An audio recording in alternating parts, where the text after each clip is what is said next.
ஜெய் பவானி காலை வணக்கம். எம்மாவோட காலை வணக்கம். எல்லாரும் எப்படி இருக்கீங்க? நல்லா இருப்பீங்களா? நல்லா இருக்கணும். உங்களுக்கு இன்றைக்கி நிறையா பேருக்கு வந்து திருமண நாள் வாழ்த்துக்கள். நிறைய பேர் திருமண விழா கொண்டாடிக்கிட்டு இருப்பீங்க. அந்த நல்நாள் இந்த நாளாக இருந்துச்சுன்னா உங்களுக்கு திருமண நாள் வாழ்த்துக்கள். அது மட்டும் இல்லாமல் நிறைய செல்வங்கள் இன்றைக்கு தான் இந்த பூமியில் புதிதாக பிறந்திருக்கும். பிறந்த உள்ளங்களுக்கு பிறந்த நாள் காணும் அத்தனை செல்வத்துக்கும் உங்கள் சக்தி அம்மாவோட காலை வணக்கம்.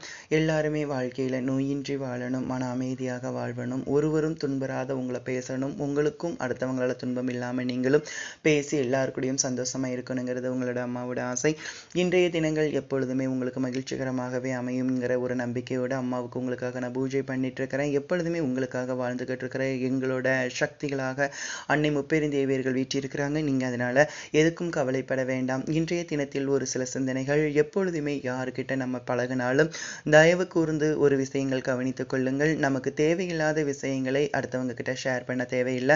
நமக்கு தேவையில்லாத விஷயம் நமக்கு சாக்கடை போன்றது என்று உங்களுக்கு நான் அடிக்க ஒருக்கா சொல்லியிருக்கிறேன். அது மட்டும் இல்லாமல் ஒருத்தங்களை பற்றி தெரியாமல் எந்த ஒரு புறமும் பேசாதீங்க. ஒருத்தங்களை பற்றி அவசியம் இல்லாமல் அவங்களோட லைஃப்பில் தலையிட வேண்டாம்.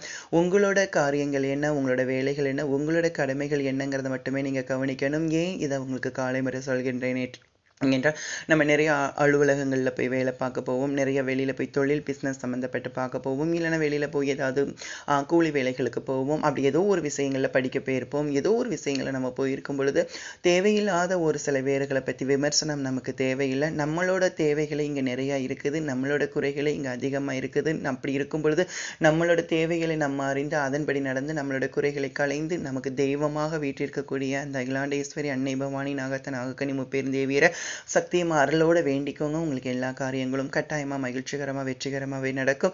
துன்பம் என்ற வார்த்தை நம்ம வார்த்தைகளில் தான் இருக்குது, இன்பமும் நம்ம வார்த்தைகளில் தான் இருக்குது. உங்களோட மனதுக்குள் எப்பொழுதுமே ஆழ்ந்த நிலைகளில் நீங்கள் போகணும் அப்படின்னு சொன்னீங்கன்னா, வெளியில் இருக்கக்கூடிய சந்தோஷங்களை தேடாமல் தனக்குள் இருக்கக்கூடிய சந்தோஷங்களை தேடிட்டால் நமக்கு மன அமைதி நிம்மதிகள் கிடைத்திடும். எது வந்தாலும் ஏற்றுக்கொள்ளக்கூடிய தன்மைகளோட நம்ம எல்லோருமே வாழணும். அப்படி வாழும் பொழுது உங்களுக்கு எல்லாமே நல்லா இருக்கும். காலை நேரம் உங்களுக்கு கனிந்தாச்சு, விடியும் காலை விடிஞ்சாச்சு. எல்லாரும் கடகடவென எழுந்திருந்து உங்களோட கடமைகளை செய்ய ஆதித்யமாக இருங்கள். உங்க கூட எப்பொழுதுமே உங்க சக்தியமாக இருக்கிறேன். அதை உங்களால் உணர முடியும். பக்தி இருக்கிறவர்களால் மட்டுமே நான் உங்கள் கூட இருப்பதை உணர முடியும்.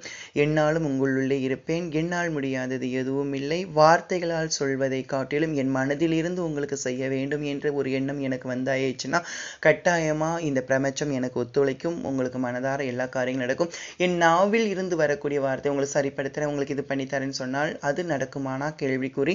அப்போ என் அடிவவுற்றில் இருந்து உங்களுக்கு நான் செய்யணுங்கிற எண்ணங்கள் எனக்கு வரணும். அந்த அளவுக்கு நீங்கள் ஆன்மீகத்தில் இருக்கணும், உண்மை நிலையோடு இருக்கணும். காலம் உங்கள் வசமாகவே இருக்கட்டும். ஜெய் பவானி.